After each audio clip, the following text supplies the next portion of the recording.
Principal ने पिया सवर्ण के घर में पानी तो हो गया बवाल। जाति जो कि जाने का नाम नहीं लेती, जी तो छोड़िए, मरने के बाद जो पीछा नहीं छोड़ती। सोशल मीडिया पर एक वीडियो वायरल जो कि देखकर आप अंदर तक झंझोर जाएंगे, सोचने समझने के लिए मजबूर हो जाएंगे। दीक्षा भूमि डॉक्टर बाबा साहब अंबेडकर ने नागपुर की दीक्षा भूमि में लाखों अनुयायियों के साथ बौद्ध धर्म की दीक्षा ली थी और इसी दीक्षा भूमि पर हजारों नहीं तो लाखों की संख्या में लोगों का जनसैलाब उमड़ता है। लेकिन शासन और प्रशासन का जिस मुताबिक तमाम पुख्ता इंतजामात को लेकर नजरअंदाजी है, इसको लेकर वंचित बहुजन आघाड़ी के राष्ट्रीय अध्यक्ष प्रकाश अंबेडकर इन्होंने सवाल निशान खड़े किए हैं। इसके साथ साथ आपको बताएंगे कि जेएनयू जो कि भारत के विश्वविद्यालय में से प्रथम नाम जिसका आता है, ऐसे प्रतिष्ठित विश्वविद्यालय में आरएसएस की लगने वाली शाखा जिस पर उठ रहे हैं इस वक्त सबसे बड़े सवाल। और इतना ही नहीं तो ये भी आपको सोचना समझना होगा कि जो एक तमाम धर्मगुरु के नाम पर जो जाने पहचाने जाते हैं, लेकिन जब असल सवाल उनसे पूछा जाता है वो कैसे आप बबूला हो जाते हैं। क्या आखिर किसी संत का ऐसा स्वभाव, ऐसा व्यवहार होना चाहिए, इस पर भी कहने की लोगों की प्रतिक्रिया देखी जा रही है। तमाम खबरों को लेकर आपके बीच में हाजिर हो चुका हूं। मैं हूं पराग महेंद्र, आप देखना शुरू कर चुके हैं नेशनल चौपाल। सबसे पहले शुरुआत करते उस खबर को लेकर जो इस वक्त सबसे ज्यादा सुर्खियों में देखी जा रही है। तुम गिलास में कैसे पानी पी लिया हमारे? अरे आपने सब किया, हमने पिया। क्यों पी लिया? क्यों पी लिया? आप पूछ के दिए होते, हम नहीं पिए थे। जाओ जाओ अंग्रेजी प्रधानाध्यापक होइए ना, कलेक्टर होइए ना। हम तो ये नहीं कह रहे हम कलेक्टर हो गए। नहीं तो जाओ, हटो यहाँ से, हट जाओ, आप हमारी आंख के सामने से हटो ना। इस वीडियो में आपको बता दें कि एक शख्स एक व्यक्ति को पानी पीने की गिलास को छूने पर डांटता और डराता हुआ नजर आ रहा है। बता दें कि प्रिंसिपल जब छात्र के घर पर पहुंचते हैं और उस व्यक्ति को यह पता होता है कि प्रिंसिपल दलित समाज से ताल्लुकात रखने वाला है, ये छोटी जाति से ताल्लुकात रखने वाला है, ऐसे व्यक्ति का नाम जानने के बाद, ऐसे व्यक्ति की पहचान जानने के बाद सवर्ण समाज से ताल्लुकात रखने वाला व्यक्ति आग बबूला हो जाता है और ये कहता है कि आखिर तुमने इस पानी के गिलास को हाथ कैसे लगा लिया। इस मसले को लेकर बता दें कि डॉक्टर लक्ष्मण यादव ने कहा कि कुछ सामंती और वर्चस्ववादी सोच वाले लोगों को आरक्षण से हमेशा दिक्कत रहती है, लेकिन विरोधाभास देखिए, जातिवाद वे खुलकर करते हैं। उन्हें यह बर्दाश्त नहीं होता कि एक कथित नीची जाति का व्यक्ति उनके बराबर बैठकर पानी पी ले या उनके साथ समान अधिकार का दावा करे। आरक्षण की दिक्कत हमेशा मनुवादी जातिवादी सोच रखना लोगों को ही अमूमन तौर पर देखने को मिलती है। ये तो हमेशा बराबरी की बात आपको करते हुए नजर आएंगे, लेकिन असल मायने में इनके दिमाग में, इनके मस्तिष्क में मनुवाद, जातिवाद इतने रगों तक बहता हुआ दिखाई देगा जिसकी आप कल्पना नहीं कर सकते। और ये बड़े पैमाने पर अनेकों तरीके से जातिवाद खुलकर करते हुए नजर आएंगे और इन्हें इस बात को बर्दाश्त नहीं किया जा सकता इनके नजरिए से कि आखिर दलित समाज से ताल्लुकात रखने वाला व्यक्ति, नीची जाति से आने वाला व्यक्ति आखिर कैसे उनके साथ में बैठकर समान अधिकार के साथ की लड़ाई लड़े या फिर पानी पीने के लिए भी कहीं ना कहीं वो तमाम तरीके के पुख्ता इंतजामात कर पाए। इतना ही नहीं तो आगे कहा गया है कि गांव देहात में तो यह जातिवाद खुली आंखों से दिख जाता है, लेकिन यही जातिवाद जब शहरों, स्कूलों, कॉलेजों और विश्वविद्यालय में पहुंचता है तो उसका रूप बदल जाता है। वह सीधे सामने नहीं दिखता बल्कि भाषा, व्यवहार, अवसर और नेटवर्किंग के जरिए काम करता है। यह स्पष्ट जातिवाद भी उतना ही खतरनाक है क्योंकि वह संस्थागत और मानसिक दोनों स्तरों पर गहराई तक बैठा हुआ है। तो आप इस बात की कल्पना करिए कि गांवों में, देहातों में आपको आसानी से जातिवाद देखने को मिलेगा, छुआछूत और भेदभाव की तमाम वारदातें आपको देखने को मिल जाएगी। लेकिन यही बात जब विश्वविद्यालय में, स्कूलों में पहुंच जाती है तो इसका तौर तरीका बदल जाता है। लोग भेदभाव तो करते हैं लेकिन भेदभाव इस तरीके से नहीं करते कि जो आप आसानी से समझ पाए।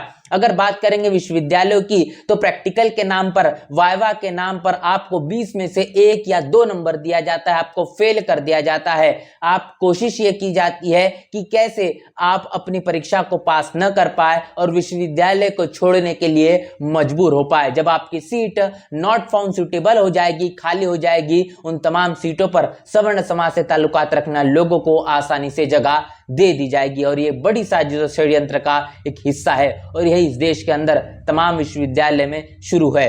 आरक्षण जैसे संवैधानिक उपाय केवल अवसर नहीं देते बल्कि इस गहराई से बैठे भेदभाव को चुनौती भी देते हैं। तो संवैधानिक अधिकार जो हमें आरक्षण के बदौलत मिला है, यह आरक्षण गरीबी हटाओ उन्मूलन नहीं तो संवैधानिक तौर पर प्रतिनिधित्व, समान भागीदारी का एक ऐसा अवसर है जिसके चलते भेदभाव और तमाम तरीके की जो चुनौतियां है उसके साथ लड़ा जाए, उसको टक्कर दिया जा सके। इसके साथ साथ बता दें कि आपको दीक्षा भूमि, जो नागपुर की दीक्षा भूमि है, इस नागपुर की दीक्षा भूमि पर डॉक्टर बाबा साहब अम्बेडकर ने बौद्ध धर्म की जो दीक्षा दी, इस पावन मौके पर हजारों नहीं तो लाखों की संख्या में लोग उमड़ते हैं और इस पूरे के पूरे इंतजामात को लेकर शासन प्रशासन पर हमेशा सवाल निशान खड़े होते दिखाई देते हैं। इस बार ही बता दें कि भारी बारिश के चलते तो तमाम जो परिसर दीक्षा भूमि का है उस पूरे के पूरे परिसर में जिस तरीके से व्यवस्था बेहतर से बेहतर कराने का काम शासन और प्रशासन का था,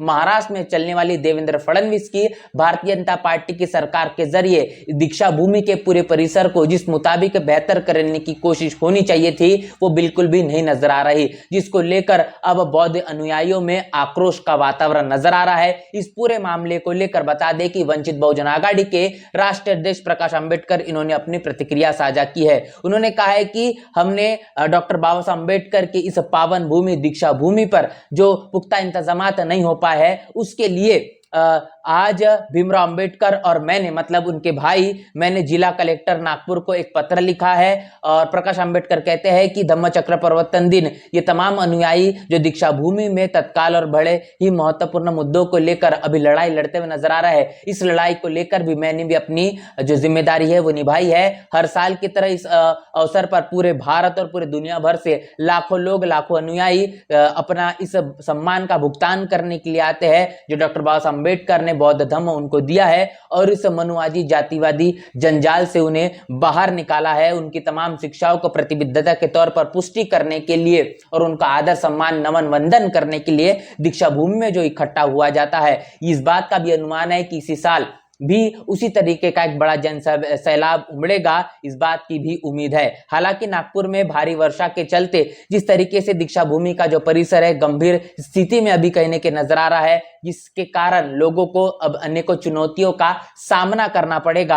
आगामी उत्सव के पहले अपेक्षित तमाम जो परिसर है उसको कैसे बेहतर किया जाए, इसके लिए प्रशासन गंभीरता से इस मसले को इसको लेकर जल्द से जल्द कार्रवाई शुरू की जाए। इस पर जिला कलेक्टर को पत्र लिखने का काम वंचित बहुजन आघाड़ी के राष्ट्रीय अध्यक्ष प्रकाश अंबेडकर इनके जरिए किया गया है। इसके साथ साथ आपको बता दें कि जो इस वक्त सोशल मीडिया पर वीडियो वायरल है, शंकराचार्य अविमुक्तेश्वरानंद, इन्होंने पत्रकार से के साथ जो सलूक किया है, जब पत्रकार ने सवाल पूछा तो उन सवाल से ऐसी दिक्कत अविमुक्तेश्वरानंद शंकराचार्य को इन्हें हुई जिसके चलते उनका ये व्यवहार आप देखकर समझ पाएंगे। इसको लेकर प्रतिक्रिया का सिलसिला जारी है। जो कहा जा रहा है कि संत की भाषा में एक संयमता होनी चाहिए, एक ठहराव होना चाहिए, लेकिन उनकी भाषा में इस तरीके के शब्दों का इस्तेमाल करना, इस ऐसा व्यवहार करना, ये बताता है कि संतों का जो आंदोलन एक समय पर चला और उनका व्यवहार लोगों के साथ बातचीत करने का, तमाम सवालों पर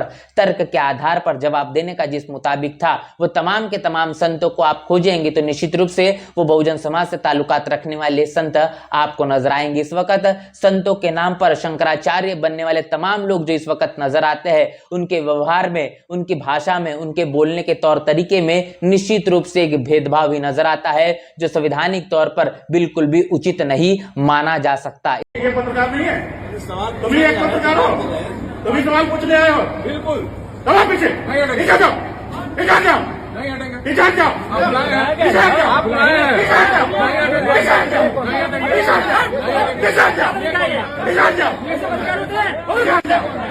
इधर जाओ, इधर जाओ, ऐसे पत्रकार होते हैं? अरे भाई सब पत्रकार हो, पत्रकार ही प्रश्न होगा।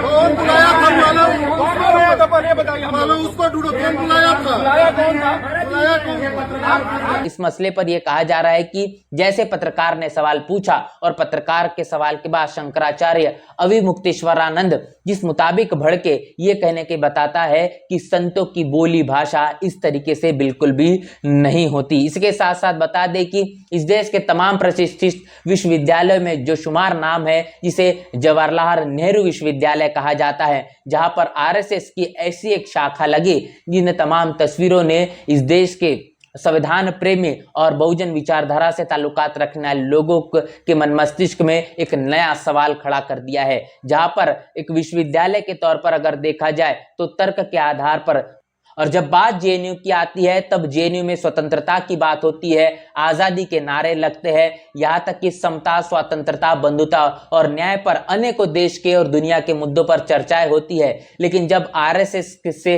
की शाखा लगने वाली ऐसी तस्वीरें निकल कर आती है तो ये सवाल खड़ा होता है कि इस विश्वविद्यालय को आखिर तमाम देश की सरकारें जिस मुताबिक ले जाना चाहती है, जिस प्रभाव की गति में ये बहाना चाहती है, ये बताता है कि कहीं ना कहीं एक निश्चित विचारधारा को लेकर ही कैसे एक बड़े तबके का पूरा प्रभाव ले जाकर एक मनुवादी जातिवादी सोच और हिंदू राष्ट्र बनाने की संकल्पना के पीछे ये कहीं न कहीं चलता हुआ कदम ही नजर आ रहा है। जिस मसले को लेकर डॉक्टर लक्ष्मण यादव का यह कहना है कि जेएनयू में आरएसएस की शाखा लगाना मानो ज्ञान की धरती पर घास नहीं, विचारधारा का कांटा बोना है।